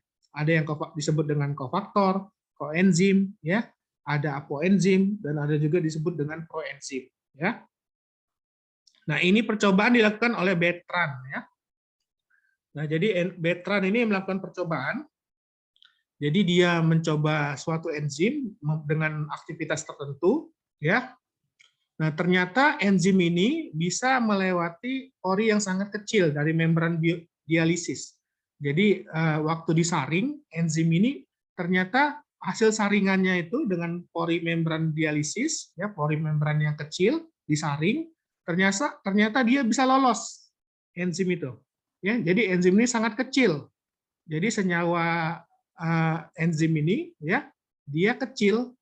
Jadi kurang dari 100.000 Dalton beratnya, kecil. Kalau dia di atas 100.000 Dalton, itu protein besar namanya. Contohnya hormon insulin, ya itu beratnya lebih dari 100.000 Dalton. Itu dinamakan molekul besar, ya. Nah, sedangkan enzim ini disebut dengan molekul kecil, ya, karena dia mampu lolos dari saringan pori membran dialisis, ya. Nah, ini percobaan si Bertrand. Nah, ternyata setelah disaring, hasil saringannya tadi, filtratnya itu, dia masih memiliki aktivitas enzim. Berarti enzim ini bukan protein besar, tapi dia protein dengan berat molekul yang kecil, ya di bawah 100.000 Dalton. Batasnya itu 100.000 Dalton. Kalau dia di atas itu berarti molekul besar, kalau dia di bawah 100.000 Dalton berarti molekul kecil, ya. Nah, kemudian Harden dan Young tahun 1906, nah dia ini melakukan dialisis lagi, ya, melakukan penyaringan lagi dengan membran dialisis. Ternyata ada dua praksi yang berbeda, ya. Ada yang dialisat, ya, yang dia ini, ya, yang dia lolos, dan ada yang dia tidak lolos. Enzimnya ternyata bisa disaring lagi menjadi dibagi dua, ya. Nah, dialisat ini yang hasil saringan yang lolos itu dia berat molekulnya kecil jelas, ya. Nah, kemudian ada yang bagian yang ternyata memiliki berat molekul besar juga. Ya, disebut dengan presipitat. Nah, yang dialisat ini ternyata tahan panas. Ya. Nah, ini dinamakan oleh Harden dan Young sebagai koenzim. Jadi bagian kecil dari enzim yang dia itu berat molekulnya kecil, ya, dan tahan panas disebut dengan koenzim. Ya. Nah, sedangkan bagian yang besar, yang lebih besar, yang dia tidak lolos dari dialisis bertingkat, ya, itu disebut dengan bagian apoenzim. Ya, jadi enzim itu ada dua bagian. Bagian besar, ya, yang dia tidak tahan panas disebut dengan apoenzim. Bagian kecil yang dia lebih ringan berat molekulnya, dia tahan panas, ini disebut dengan koenzim. Ya, ini percobaan Harden dan Young. Nah, ternyata setelah diteliti ya oleh Weaver, jadi bagian besar dan bagian kecil tadi, apoenzim tadi kan yang tidak lolos saringan, ya. Nah, ternyata dia memiliki bagian berat molekul yang besar dan tidak tahan panas. Nah, ini akan bergabung dengan koenzim ternyata, ya. Jadi ada dua bagian sebenarnya enzim itu, ya. Bagian yang lebih kecil, yang dia tahan panas, yang dia lebih ringan, disebut dengan koenzim. Nah, dua bagian ini, ya, dia akan membentuk suatu enzim yang utuh, yang disebut dengan holoenzim. Ya, Jadi enzim utuh itu ada bagian apoenzimnya yang berupa protein yang lebih besar dan koenzim bagian yang lebih kecil. Ya. Nah, harus ada dua komponen ini, apoenzim dan koenzim, baru dia bisa mengikat substrat. Kalau ada salah satu saja, ya dia tidak bisa mengikat substrat dengan baik. Hasilnya dia tidak bisa menghasilkan produk. Ya, jadi harus ada dua komponen apoenzim dan komponen koenzim, yang dia akan membentuk satu enzim utuh dinamakan holoenzim. Ya, nah, holoenzim inilah yang dia bisa bekerja mengkatalis reaksi suatu substrat menjadi suatu produk. Jadi ya, nah, saya harap kalian mengerti ya. Nah, contohnya ini Piver mempelajari zat makanan untuk pertumbuhan Haemophilus influenza, ya. Nah, dia meneliti bagian enzim, hemin dan faktor lain, ya. Nah, dikenal dengan kofaktor, ya. Nah, sekarang dikenal dengan koenzim, ya. Ada koenzim yang namanya bagian dari enzim ini yang disebut dengan nikotinamid, ya. Beberapa molekulnya lebih kecil. Nah, ini hemin tanpa nikotinamid ini tidak bisa dia ya bekerja untuk membuat reaksi perubahan substrat menjadi produk, ya. Jadi harus ada komponen heminnya dan komponen nikotinamid, ya. Jadi hemin ini dia disebut dengan apoenzim, sedangkan nikotinamid ya faktor lain yang lebih kecil itu disebut dengan koenzim. Nah, koenzim ini adalah bagian dari enzim ya yang dia membantu kinerja ini. Ya, apoenzim ya. Jadi koenzim ini bagian kecil dari enzim yang dia membantu kinerja apoenzim sehingga enzim itu menjadi suatu enzim yang utuh. Ya. Nah, koenzim ini dia umumnya berasal dari turunan keluarga kompleks vitamin B. Ya. Vitamin B1, B12 ya, B3 ya. Nah, kemudian ini sangat penting, makanya kita memerlukan suplemen vitamin itu ya, agar kebutuhan koenzim dalam tubuh kita ya untuk proses metabolisme itu lebih tersedia ya, sehingga orang sakit itu butuh vitamin ya. Kemudian ada juga vitamin C. Vitamin C atau asam askorbat. Nah, dia ini dibutuhkan sebagai koenzim dalam proses hidroksilasi asam amino-lisin dan prolin pada kolagen ya. Nah, jadi kita perlu mengkonsumsi vitamin C itu agar produksi kolagen kita ya yang menjaga kekencangan kulit kita ya, yang menjaga kekuatan sendi ya. Nah, ini butuh vitamin C. Nah, jadi kita harus banyak mengkonsumsi vitamin C terutama pada saat sakit ya. Jadi vitamin C ini dibutuhkan sebagai koenzim untuk reaksi hidroksilasi pada pembentukan kolagen. Ya, jadi vitamin pada umumnya koenzim ini, ya, vitamin B, vitamin C, kemudian ada juga vitamin K. Ya, nah vitamin K ini diperlukan sebagai koenzim pada proses pembekuan darah. Ya, nah jadi pada saat proses pembekuan darah ada perlukaan pada pembuluh darah, ya, nah, akan dilakukan proses pembentukan fibrin, ya, benang-benang fibrin sehingga akan menutup pembuluh darahnya itu. Nah, proses ini membutuhkan vitamin K sebagai koenzimnya. Ya. Nah, jadi waktu bayi baru lahir, ya, itu disuntik vitamin K. Ya, atau ibu-ibu yang melahirkan itu juga disuntik vitamin K biasanya untuk membantu proses pembekuan darah, ya. Nah, kemudian koenzim ini dia dapat terikat dengan kuat dengan apoenzimnya, ya. Jadi koenzim dengan apoenzim itu bisa terikat sangat kuat, tidak bisa dipisahkan, ya. Nah, tadi ada yang bisa dipisahkan, ada yang tidak bisa dipisahkan. Nah, kalau dia tidak bisa dipisahkan disebut dengan gugus prostetik namanya. Ya, jadi tidak bisa dipisahkan dengan cara biasa, ya. Kalau yang tadi dipisahkan secara biasa itu berarti ikatannya tidak terlalu erat, ya. Yang hemin dengan nikotinamid tadi contohnya, itu ikatannya tidak terlalu erat, ya. Nah, ada koenzim yang berikatan sangat erat dengan apoenzimnya, ya. Nah, ini disebut sebagai gugus prostetik namanya, atau holoenzim gugus prostetik, ya. Contohnya FAD dan gugus HEM, ya.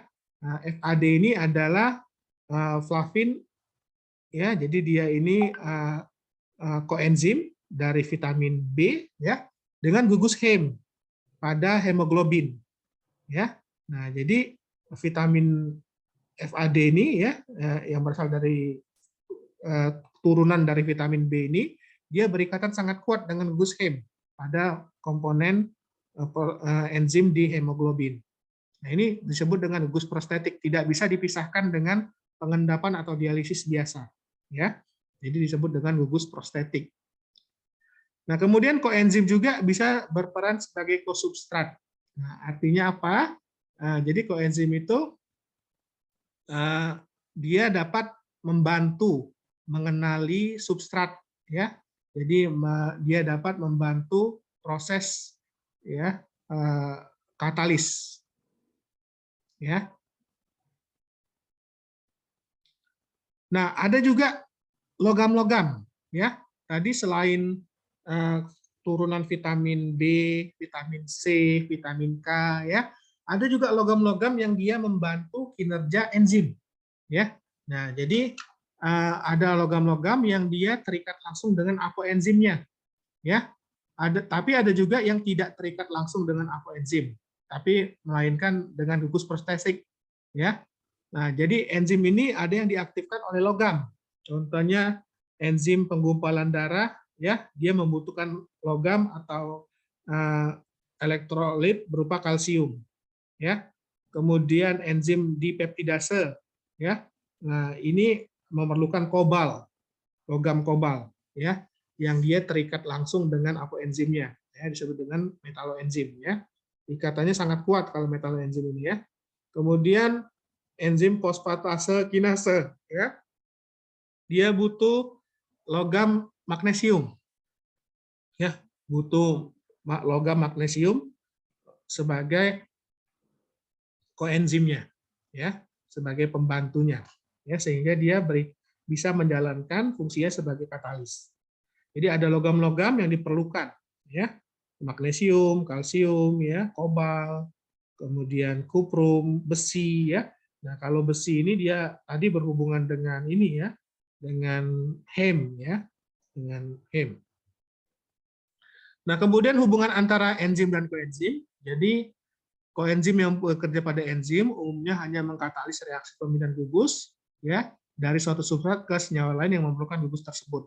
Nah, jadi koenzim ini dia membantu memindahkan gugus, ya, misalkan pada reaksi tadi transaminase, ya. Nah, koenzim ini tugasnya sebagai tangannya ibaratnya, ya, tangannya enzim yang dia memindahkan gugus-gugusnya dalam suatu reaksi, ya. Jadi dia akan mengubah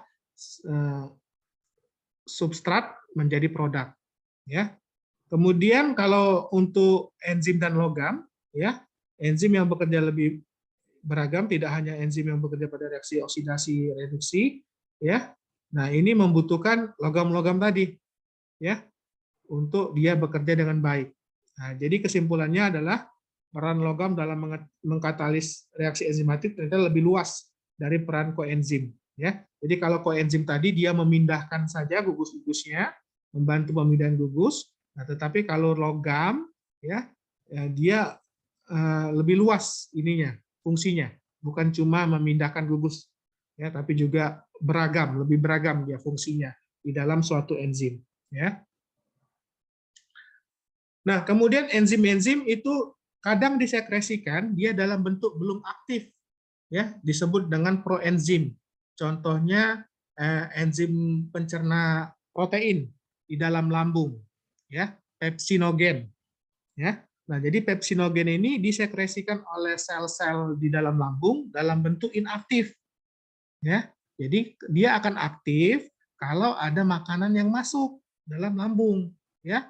Nah, kalau ada makanan yang masuk dalam lambung, kemudian akan disekresikan asam lambung. Nah, asam lambung itu dia akan mengaktifkan, dia akan memotong bagian dari proenzim, ya, sehingga akan menjadi enzim aktif dan peptida kecil, ya. Nah, contohnya tadi pepsinogen di dalam lambung, ya. Nah, dia akan diaktifkan oleh HCl, asam lambung, ya. Nah, dari asam lambung itu akan diproduksi lebih banyak apabila ada makanan yang masuk, ya. Kalau ada makanan, asam lambungnya diproduksi lebih banyak. Nah, akibatnya asam lambung itu atau HCl dia akan memotong bagian aktivator dari enzim pepsinogen tadi, sehingga pepsinogen itu menjadi pepsin dan peptida yang kecil, ya. Nah, jadi pengaktifan proenzim ini harus dilakukan pada saat yang tepat, ya, pada waktu yang tepat. Nah, jadi enzim pencernaan protein itu hanya bekerja apabila ada makanan masuk lambung, ya. Jadi dia bisa mencerna makanan. Kalau nggak ada makanan dalam lambung, ya, dia tiba-tiba aktif, ya, aktif sendiri misalkan, ya, maka dia akan mencerna dinding lambung itu sendiri, ya. Nah, jadi dia harus harus diaktifasi dengan kondisi yang tepat, dengan waktu yang tepat. Contohnya juga enzim-enzim yang bekerja dalam proses pembekuan darah. Nah, enzim ini akan bekerja apabila ada perlukaan saja. Ada pembuluh darah yang pecah, yang bocor, ya. Nah, dia akan bekerja untuk menambal pembuluh darah tersebut dengan membentuk pembekuan darah, fibrin, ya. Nah, kalau tidak ada perlukaan, ya, tidak ada kebocoran pembuluh darah, maka enzim-enzim penggumpalan darah itu tidak bekerja. Ya, jadi enzim itu kadang-kadang dia disekresikan atau diproduksi dalam bentuk yang inaktif dan akan diaktifkan oleh bagian lain, ya, pada saat dibutuhkan, ya. Oke. Nah, jadi ini enzim itu, ya, ada bagian-bagiannya, ya. Ada yang disebut dengan kofaktor, ya, yang membantu kinerja enzim, ada yang disebut dengan koenzim, ya. Koenzim itu bagian kecil dari enzim yang dia lebih tahan panas, ya, berat molekulnya kecil. Biasanya koenzim tadi berasal dari keluarga vitamin B, vitamin C, atau vitamin K. Nah, kadang juga enzim itu memerlukan logam, ya, sebagai aktivatornya, ya. Sampai sini ada yang mau tanya, adik-adik? Silakan. Citra, ada yang kamu mau tanyakan? Citra, Luki, Ya, Dok. mengerti?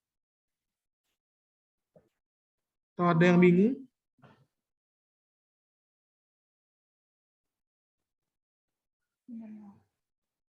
Tadi saya mau nanya, Dok. Silakan. Silakan, Citra. Yang mau ditanyakan apa? Bagian mana yang belum mengerti?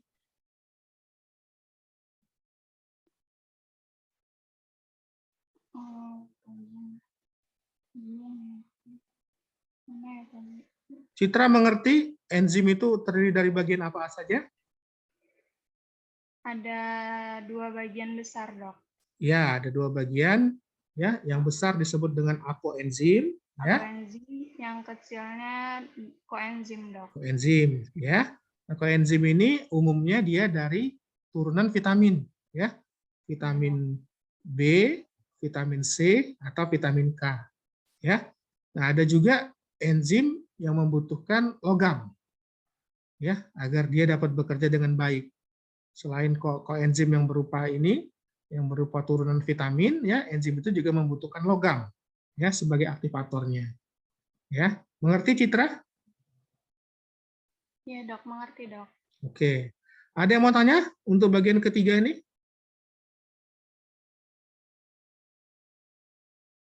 Tidak? Mesha? Mengerti?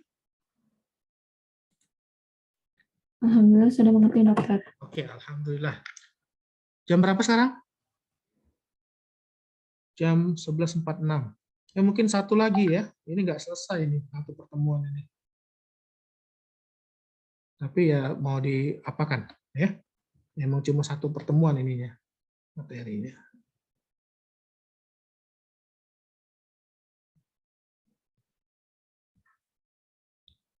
Oke.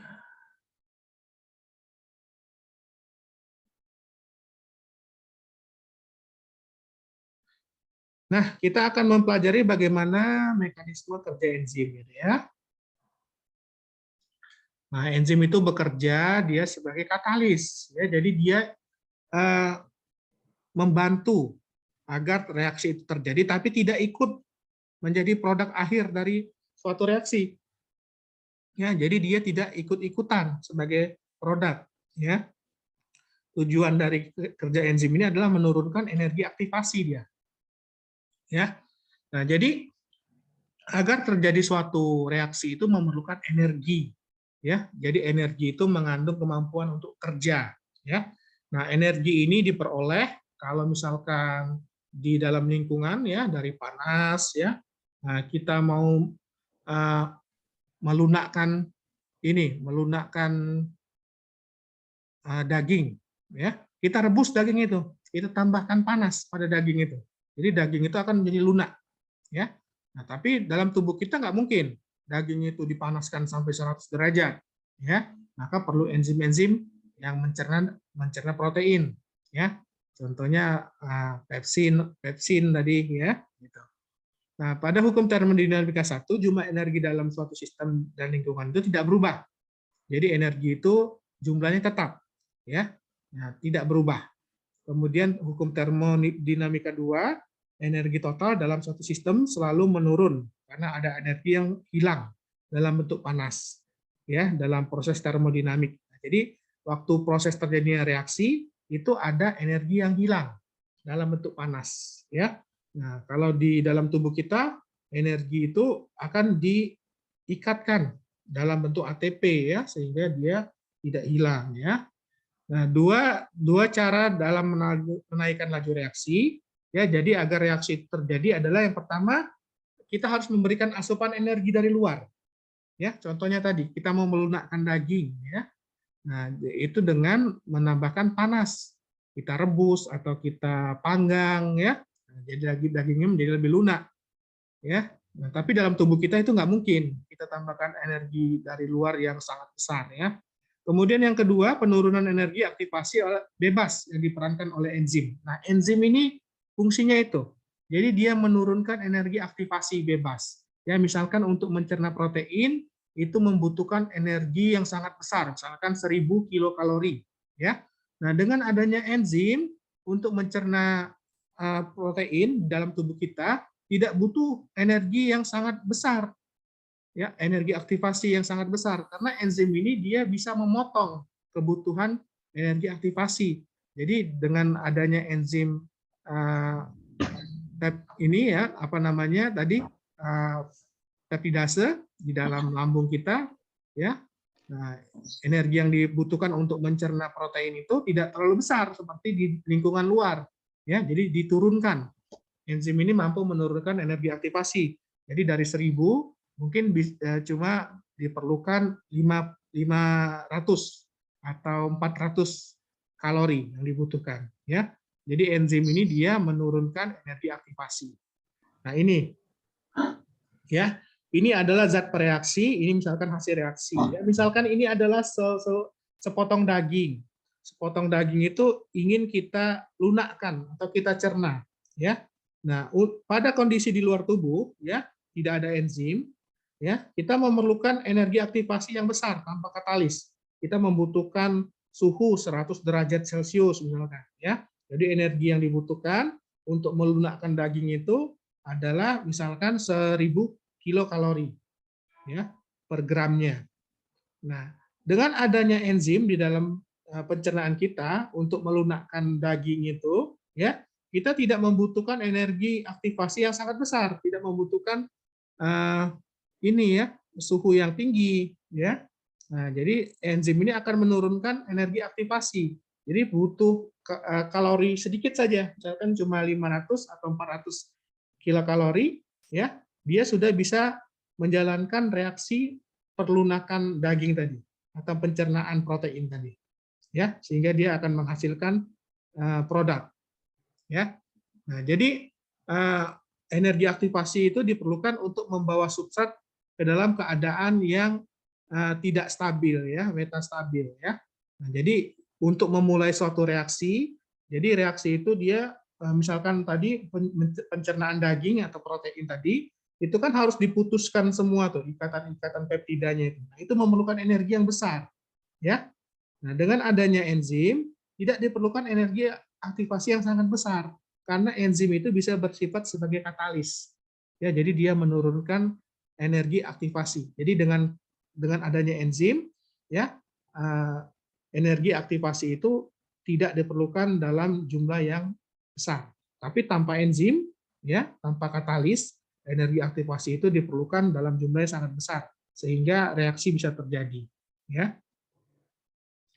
Nah, jadi energi yang diperlukan untuk membawa substrat dari keadaan awal dari bentuk stabil ke bentuk peralihan.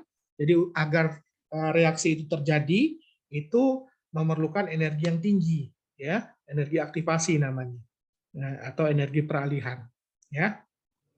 Nah, tanpa adanya enzim, energi yang dibutuhkan sangat besar untuk membuat reaksi itu berjalan, ya. Nah, tetapi dengan adanya enzim, energi aktivasi itu bisa dikurangi jumlahnya, ya. Nah, bentuk peralihan itu adalah bentuk subdimensi yang tidak stabil. Jadi terjadi pemutusan ikatan-ikatan antar molekul, ya. Nah, itu membutuhkan energi untuk memutuskannya itu tadi, ya. Nah, keadaan tidak stabil karena menyerap energi dari luar sehingga menyebabkan molekul tersebut teregang, ya. Jadi ikatan-ikatan peptida di dalam protein itu dia akan meregang, dia akan terputus akibat adanya energi besar yang diberikan dari lingkungan, ya. Nah, ini contohnya daging tadi A, ya. Nah, dia harus diberikan energi dulu dari luar, ya, agar mencapai energi aktivasinya, baru dia menjadi tidak stabil.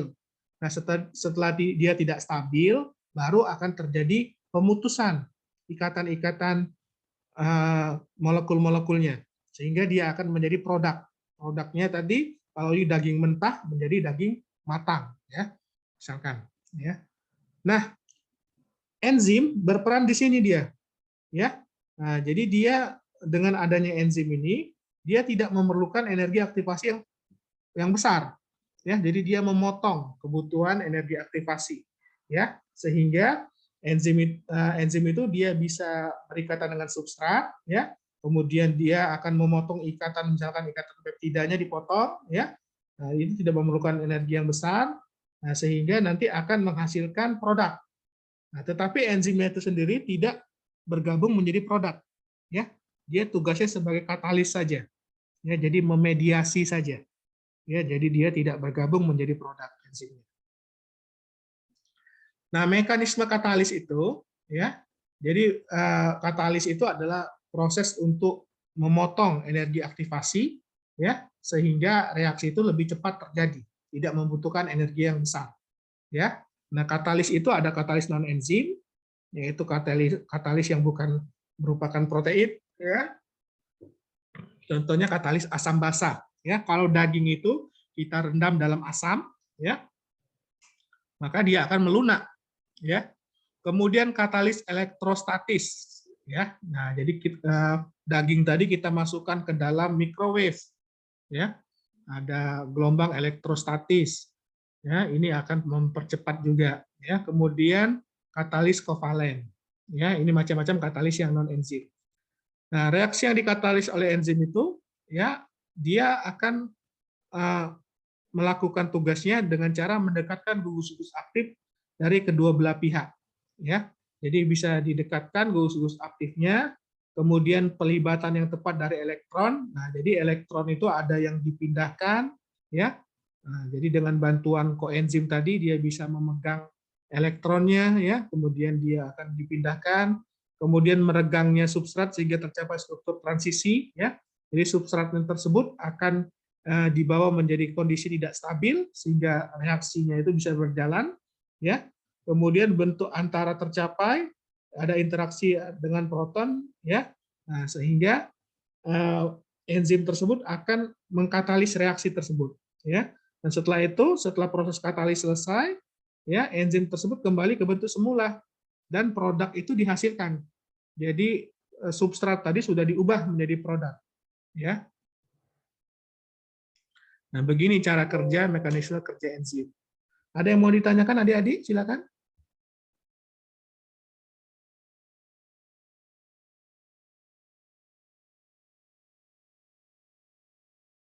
Ada yang mau ditanyakan? Sudah jam 12 ya, sudah habis waktunya ya.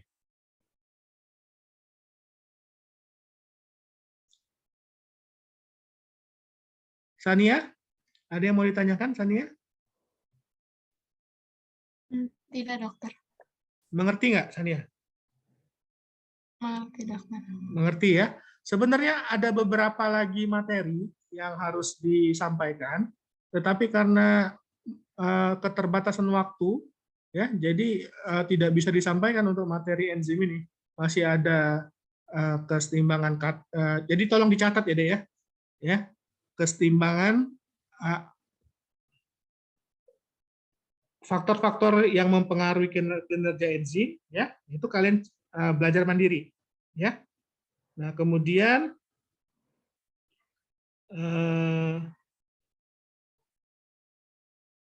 kesetimbangan Michaelis-Menten namanya, ya, itu cari di YouTube, ditonton sendiri, ya, Michaelis-Menten, ya.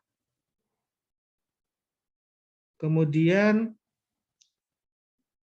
enzim dan fungsinya dalam diagnosis dan pengobatan. Nah, itu materi yang belum sempat saya sampaikan. Nah, materi itu harus kalian pelajari mandiri, karena waktunya nggak cukup untuk saya jelaskan dalam 2 kali 50 menit.